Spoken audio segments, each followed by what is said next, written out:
Afternoon, Tim. How you doing? Afternoon, Shab. I'm good. How are you? I'm very well. All good. And today I'm going to be kicking us off with a new topic, not a new topic, but something we haven't discussed before on the show, but it's around weddings. Because we looked at divorce in the last one, didn't Yeah, we? we did. So coincidentally, in the last episode, we looked at divorce and relationships and love. And I think you hadn't quite realized, but you've had a couple of experiences where you want to talk about weddings. So what's led you to this? Well, it's the last 2 weekends I've been to the mosque for a couple of weddings, just observing, talking to people and passing comments. And then there's also family friends of ours who are sort of planning a wedding soon. And I've been having conversations with them. So there's actually been quite a lot of wedding themed conversations taking place in my world. And the amount of money conversations that have been brought up around weddings, it's quite not alarming, but it seems like it's quite a stressful money kind of conversation when it comes to wedding planning. And even within my planning work with clients, when we're looking at financial goals in the future, etc., like the wedding budget is always quite a big one that people are fretting around. And yeah, we need to make sure that we've got, 20, 30, 40. I've had, 50, £1,000 being sort of like earmarked for weddings, Asian communities, multiple events, and yeah. So I thought, let's bring this in today because I'm sure we're going to uncover quite a few interesting little bits and pieces around weddings. Okay, sounds good. Let me briefly say what I think someone listening can take away, whether they're planning a wedding or not. Obviously, if you are planning a wedding, or if anyone in your family is planning a wedding or any friends, this is going to be directly relevant. And although we're not going to talk about it today, you get similar conversations about stag do's and hen do's and being a guest at a wedding. Increasingly, I see stuff about people going, oh my God, it's going to cost me hundreds and hundreds or more just to participate in the wedding. And that can be difficult for people. So if you have a wedding on the horizon, yourself or friend or family, it'd be directly relevant. And the key takeaway, in my view, is it simply doesn't matter what you spend, because as we've said all along in this podcast, the number isn't the thing, right? So we'll dive into that. But what I would wish for anyone is they have a beautiful, happy, healthy, harmonious, loving marriage. And you can do that on a tenner and you can do that on 10 million. And the number will not really make the difference. So we'll dive into that. And if you're not anywhere near a wedding right now, please still listen, because a lot of what we're going to talk about is going to be very relevant for any spending decisions. We did a couple of episodes on spending in the autumn, and this will be another example.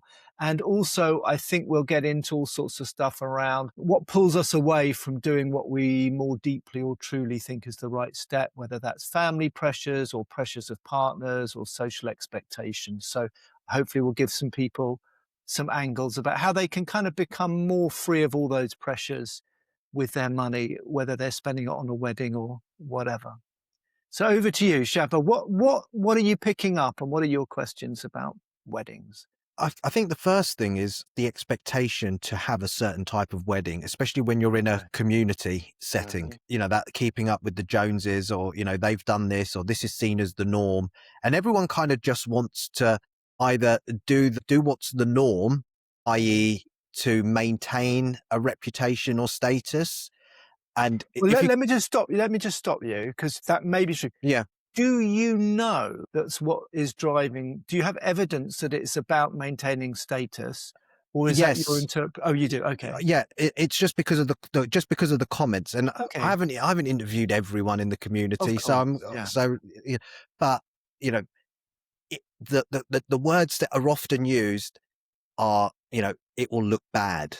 All right. And that just signals to me that, okay, that it might not be something that you really want to do or an amount you really want to spend, but it will look bad if we don't invite this many people or have this kind of a menu or have this event or this type of jewelry and give these kind of gifts to the in-laws or the other side, and so there is a lot tied up in there. So yeah, over to you with that first one. Okay. All right. We can go one by one. So one is reputation and fear of looking bad. Are there other things that you're picking up before we dive into that one? I think that it's kind of all centered around that theme. Mm, There is an expectation that this is how weddings within a certain culture are done. This mm, would be considered the norm. This is what's mm, considered respectful. mm. If we don't do this, XYZ will feel, Okay. you know, bad, Yeah. left out, disrespected, etc. Yeah. Gosh. And I think that this then leads to the kind of unconscious spending, and that, as we know, can be problematic Mm. in certain ways. So that would be the Okay. main one. If any Yeah. if Yeah. any others sort of jump out at me, Okay. I'll say, but I No, think it's, that's it's, the main yeah, one. very big topic. Does it lead to happy weddings? Well, I don't know. Okay. Maybe it does. Maybe it doesn't. One thing I know from the conversations that we've had is that Mm. whatever you end up spending, however big or small the number, it doesn't guarantee the experience. No, And that's the I'm key. a prime candidate for having learnt that through Yes. various exercises around sort of spending and looking for things in the spending, and actually finding out that sometimes when you spend no money at all, the experience is totally wonderful. Yeah. And when you spend a lot of money, the experience can be no, not so great, and Yeah. vice And versa. vice versa. So Yeah. There's just pretty much no relationship, so it could go either way.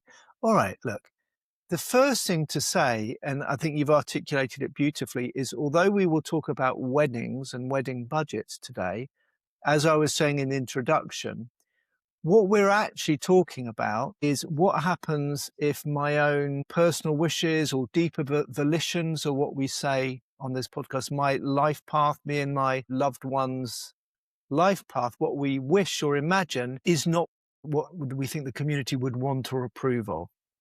So although we'll talk about weddings, there are many, many times in all of our lives where we have that choice. Maybe I'm young and I'm very inspired to follow a particular career path, and my parents and family and extended family don't approve, or even my community don't approve. There's many communities where there's a value placed on having a certain professional identity, and it can often be quite narrow. You need to go into finance, or you need to go doctors, into doctors, or be an optician, or and so this question of how do I listen to, trust, and express my life path? In other words, the vision I have or the intuition I have for what's the right step for me, or if I'm in a relationship, what's the right step for us?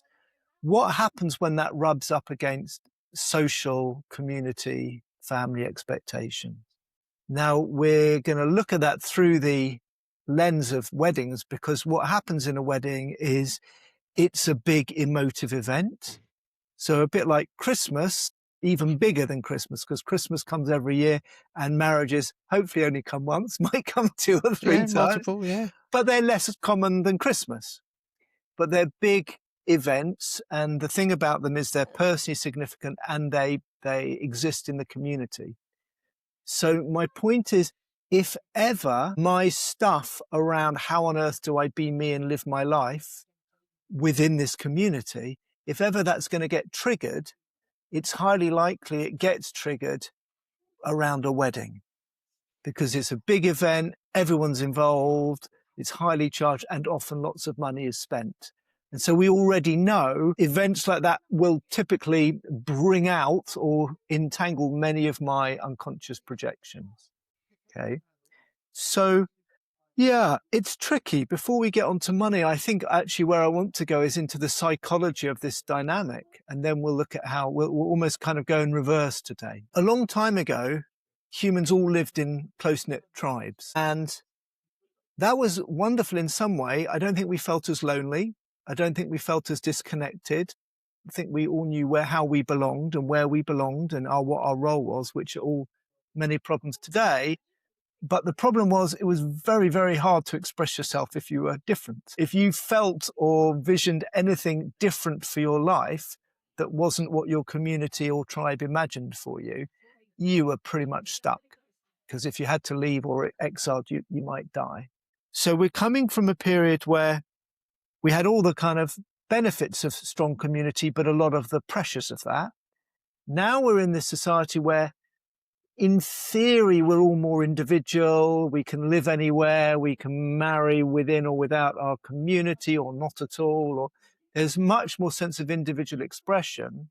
The downside is many of us feel very lonely, disconnected. We don't know who we are or where we belong because we're not part of the community.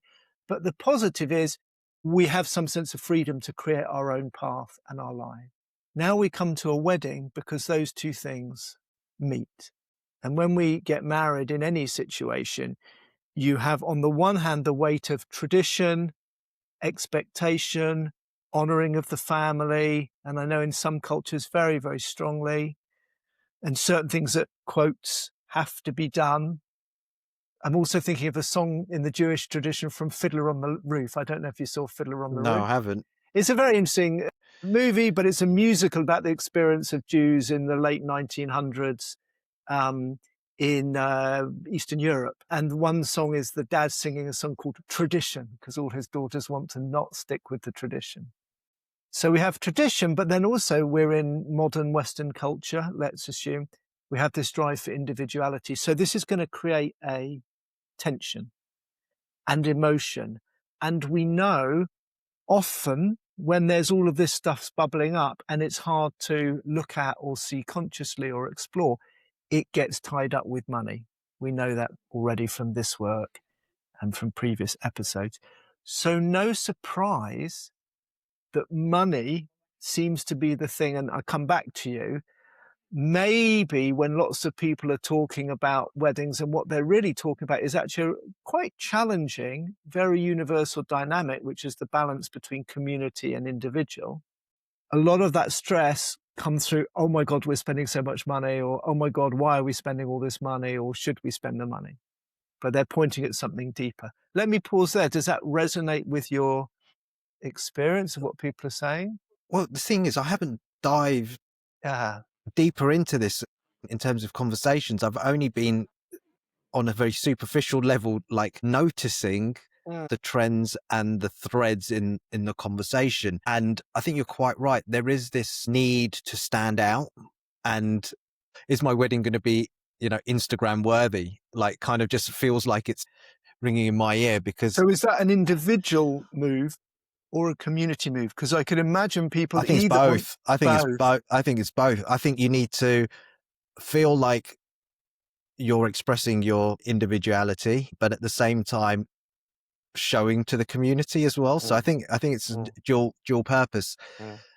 So, and I think another dynamic of this, just as you were talking and coming up, and this is coming from a sort of financial planning side when I talk about clients, is that there is this conflict between wanting to use the money as a proxy to show maybe your son or your daughter or the family that we're doing well, that and we have a certain level of status, etc., and maintaining that reputation in the community, but at the same time quite fearful of, but this is a lot of money to spend, and where does this leave us in terms of our financial futures? Yeah. Yeah. So I think there's also that to balance as well. Okay. So that's all going to be there, right? That's all going to be there. And it does have echoes with the episodes we did on spending. I think I want to take one more step into the psychology, and then maybe we'll have some solutions, or if not solutions, some possibilities for people caught by that, right? It sounds like one voice is saying we should spend, or we want to spend lots because we should, and we should have lots of people, and we should demonstrate to the community how we're doing. And another voice saying, no, we shouldn't spend too much because it's a lot of money and maybe that could be better spent for the Yeah. future. So there's a real tension Yeah. there. And also, just as this conversation develops, I think just honoring the other side of the people that, don't have the Of financial course. resources as well, and how they might deal with the sort of situation, Oh, cool. which I think would be great to touch on. But Yes. And yeah, in some ways, I think it might be easier for people who just don't have the money, because you're talking about people might spend 20, 30, 40, 50 grand. Well, we can talk about whether they need to or why they would, but if I don't have it, if I'm in love Mm. and I want to get married to my beloved, and we don't have any savings. On the one hand, yes, we're probably faced by certain financial material challenges. but we ain't going to be worrying about how much to spend on a wedding.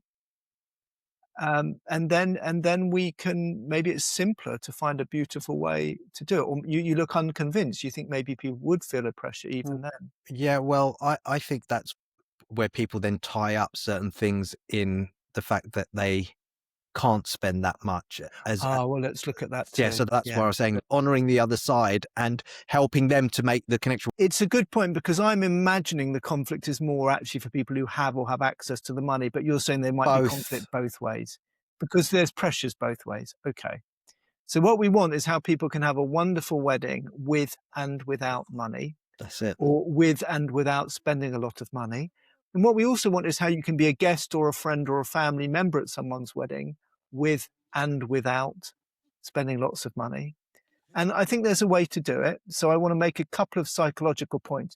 By the way, for newer listeners, this phrase with and without money is key to this work we're doing, created by Peter Koenig, who we're going to get on in 2026, aren't we, to have a chat with. I won't dive into the meaning, but we use particular words and phrases really just to help us remember that the thing we're looking for or the thing we're afraid of isn't in the money. And if that's true, then it's true with money and without money. So let's talk to both groups. Okay, two things I want to say. One is about the path of individuation, according to Jung, and the other is about the courage required to live our path. And you can transfer this to wedding, but anyone listening, you can transfer this to speaking out at work, choosing another path in life, doing something that might disappoint your family with respect. So it's about growing up and maturing.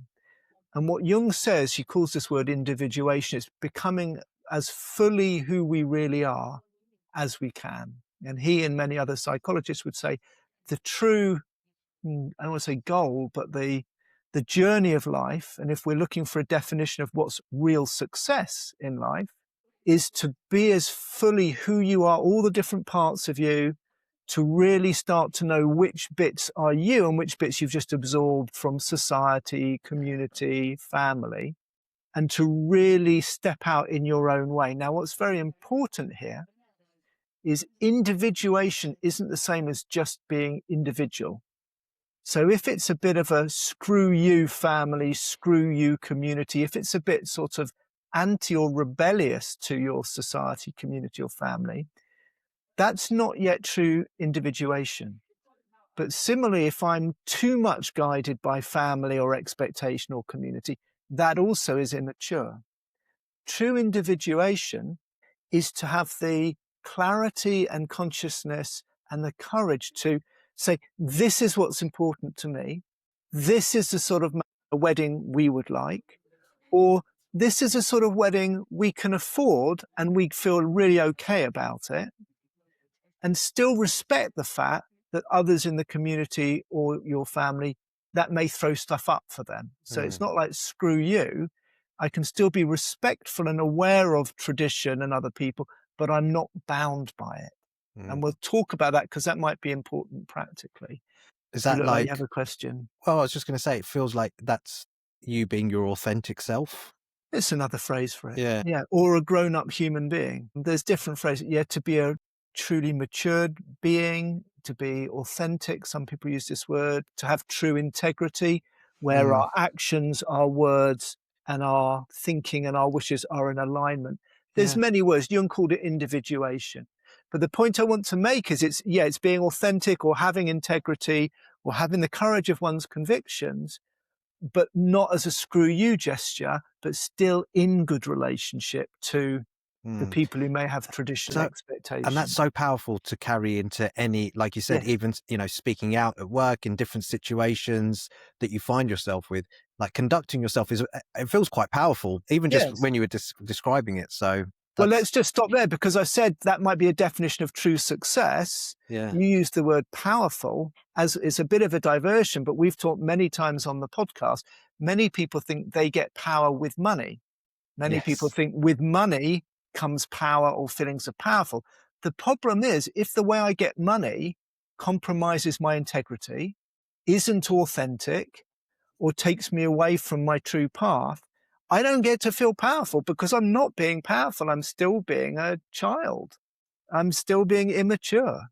Whereas the moment, whether it's my wedding decision or anything else, the moment I have the courage of my conviction, say, well, this is my best vision, this is my step, this is what I feel, I'm going to do this with and without money, then guess what? I'm being powerful and people will experience me as powerful.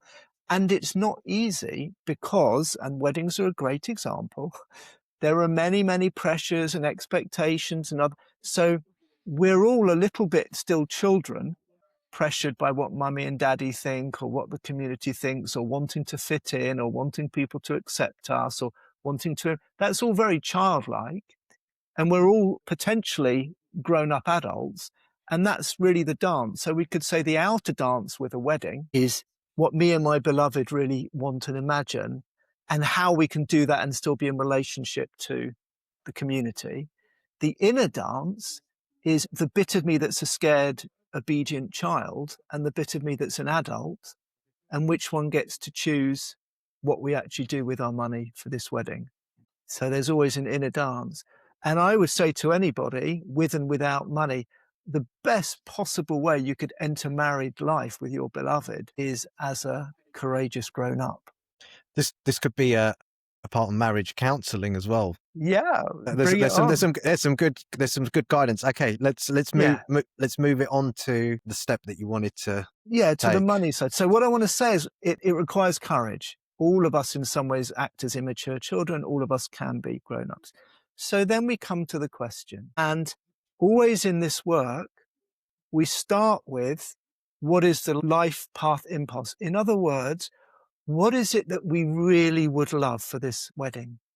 Or if it's not a wedding, what is it I would really love for my career or for this party or for this holiday? You try and tune into, do we have a vision? And interestingly, most people find that very hard to do because we're not trained to do it. And very quickly, one of the things that stops us being able to tune into, well, what's our vision? What would be a great wedding for us? One of the things that comes so quickly that it squashes the vision or the dream is, can we afford it? Or have we got enough money? Or if our dream is a modest one, oh, what will people think we're not spending enough? So the first step, I would say, before you get anywhere near to budget, is spend some time with your beloved. What's really important to us? What would we love?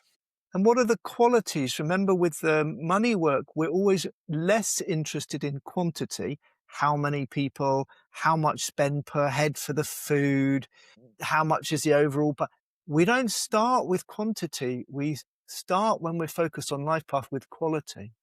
What sort of day do we want? What's the atmosphere? What it wants to be? And I'm sure most people, if they can do that and protect the space, the psychic space, they're going to say we want it to feel loving and Mm, beautiful and joyful. I imagine those are the things people will come up with, not we need 600 silver service yeah. whatevers. What do you It, think? yeah, do you know what? It just reminded me of my good friend who got married Yeah. about, well, 7 8 years ago. He sadly passed away. He was Yeah. very young when he passed away. He's one of my dear friends. But at his wedding, the reception, he had an ice cream van and Great. and a magician. And it was like that was just very not a Muslim sort of community kind of wedding sort of thing to do, like just broke from the norms that you'd usually expect. But that was just him and his wife just expressing what they wanted for their guests to have a good time and be entertaining and a little bit quirky. And yeah, it was just so memorable to have Yeah. this stand-up magicians coming around doing a few tricks and then an ice cream van and all of that. So yeah, and that purely would have come from them Yeah. following a life path kind of what do we want for What do this we for want? this one. Yeah, Yeah. What's it's the beautiful. qualities about art? We're a bit fun. We like this stuff or that Yeah. stuff or whatever. So step one, whether you're talking about wedding or not, focus on qualities. Like we Mm, want to be joyful or funny or a little bit different or nature based or whatever. Put the budget aside, mm, because most of these things can be done with and without money. And if you can't afford an ice cream van, You ask a friend to buy a few big tubs of ice cream and an ice cream scoop and buy some cornets and get one of the kids to serve ice creams. And that would be different, but it would still be tremendous fun and very sweet, and you still have ice cream. And if you can't afford a magician, you maybe see which friends have got different skills or things, or maybe ask one of them if everybody could learn one magic trick, right? It's different. It's not a professional magician. But if you want magic, you do it. Okay. Now I realize you can't necessarily do this for everything. And if what's really, really important for you is the finest Michelin dining, because if that's a life path thing, then probably you can't ask your friends to cook. In that case, you mobilize whatever money you do have access to use it for that. But you're doing it because you and your beloved love fine food and you really want that at your wedding, not because you're trying to impress Right. anybody. That, That's the difference. yeah. So first step, what is your vision? And again, it's an old habit because we're caught in these projections. Assume that whatever it is you want, you can do with and without money. Because one of the things we shut down with our normal thinking is, well, we couldn't do that because we can't afford it. And then I'm making already an entanglement that I can only have magic at my wedding with money, or I can only have ice cream or this. And I reckon you could have almost anything. That psychological block that almost like limits you, Yeah. and money is the cause of that. Yes. More often than not, it's like, oh, I can't afford that, or Yes. we can't have that experience because it's Yes. going to cost a lot of money. It's just Yes. it's almost like an instinctive, like the neural pathways are kind of just like geared that way. Well, I don't think the pathways form in response to society, but we live in a society where increasingly more and more stuff that we didn't used to pay for is monetized and financialized, right? We never used to have to pay for water. Now there's bottled water everywhere. Mm, We never used to have to pay for childcare. It was in the community. Now you pay a babysitter, like more and more right. things.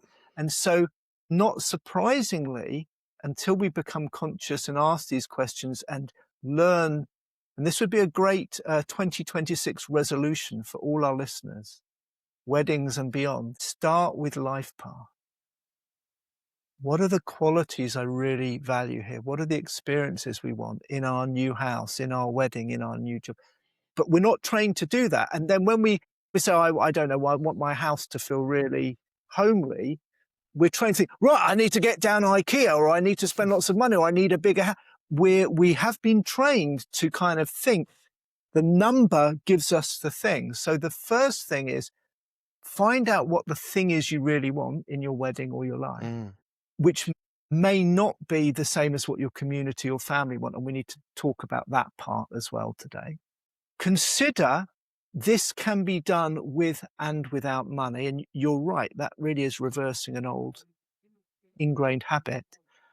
But then it becomes very interesting. That might encourage us to be more creative, might encourage us to make some requests. Because one of the things in this very individualized society is we don't really like to ask. I might feel more comfortable taking out a 10 grand loan to pay for a magician and an ice cream van than to email all my dear friends who are meant to be my closest friends because they're coming to my wedding and say, anyone want to organize an ice cream stall? How about 20 of you all commit to learning a magic trick? I think that's beautiful when I say it, like I feel really touched, but I reckon a lot of people might feel a bit shy to do stuff like that. What do you think? yeah, I think that would be people getting again caught up in what other people think and how it's perceived. But again, when you're coming from that place where you were saying, authentic, aligned, making requests is absolutely fine, and actually quite an honor to call upon people to help you.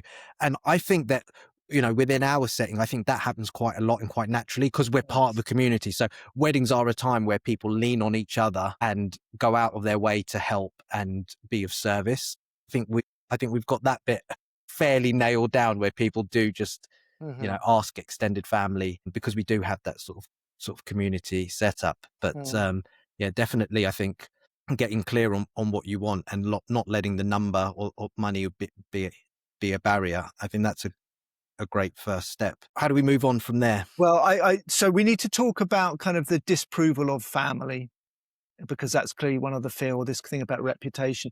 I want to briefly say I went to a lovely wedding. I think it wasn't last year, the year before, and everyone coming was asked to bring a dish, and there was a very complicated spreadsheet for all the food. So it's an amazing, so everyone didn't bring pudding, or everyone brought a dish, and they organized that. The celebrants were all members or friends of the all invited guests, doing different bits, leading songs, leading welcoming, actually marrying them. Lots of them DJ'd, so they all kind of created a little dance there in a DJ thing. So often there's a lot of resource there. It's just we have a block to ask for it. Let's talk about this thing about it will look bad. First thing, I think we shouldn't be naive about that fear. It can be very strong, especially if I'm in a community that always does it this way and we think we might do it another way. That does stir something up. So I think we're right back to in a way, the courage required to act with integrity or to individuate, and to acknowledge the cost we may have to suffer in order to do that. I don't mean financial cost. So we have a choice, and I want to respect the choice and not be frivolous about the choice. But I do want to offer people listening that they can be conscious about the choice.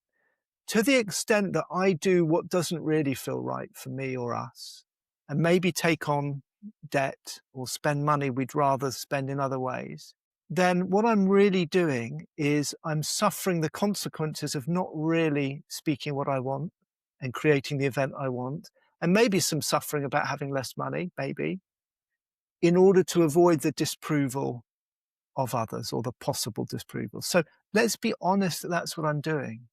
Right? Or it might not even be disapproval, in order to avoid me feeling bad because someone else has become upset.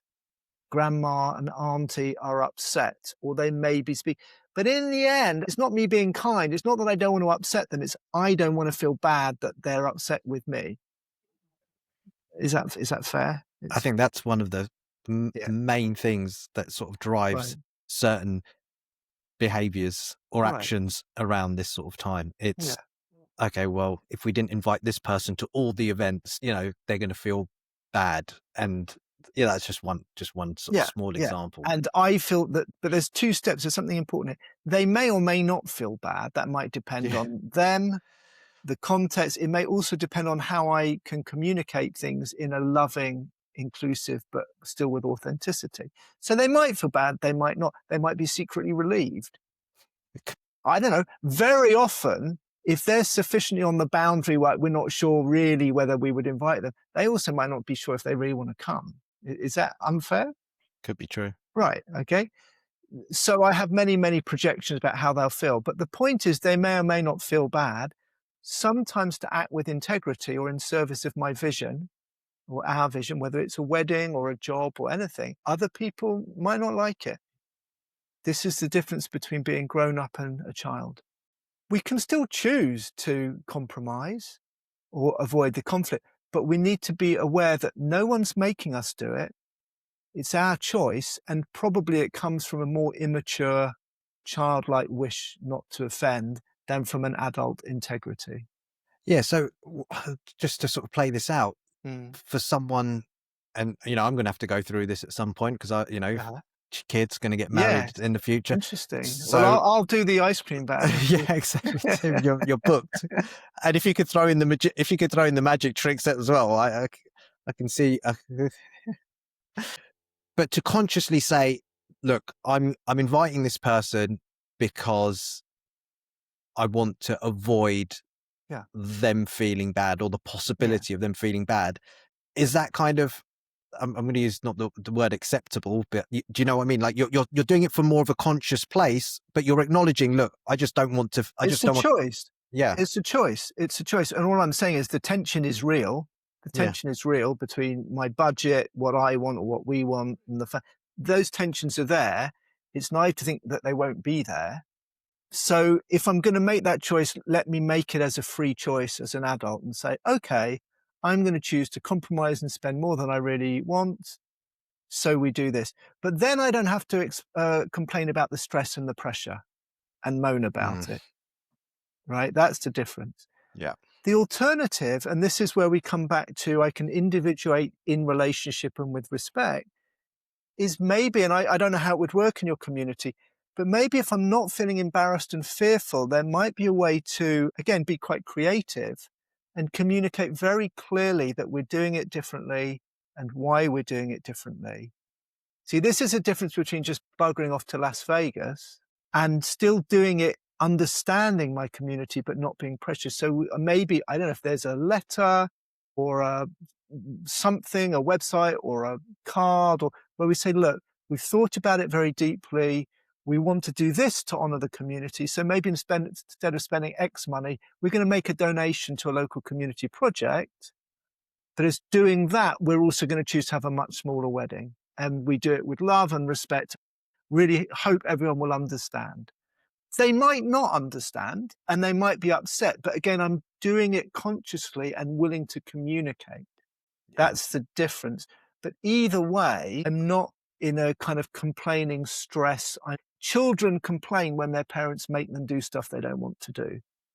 Adults have a choice, and the tensions there we have to kind of choose. What do you think? Is it realistic? Is it possible? I think that's great. I mean, like you said, we're just elevating our consciousness, in terms of the alignment that we're having between like what we want and what we're sort of putting out into the world and how we're communicating that. And like you said, it's just being a bit more grown up and adult and less childlike.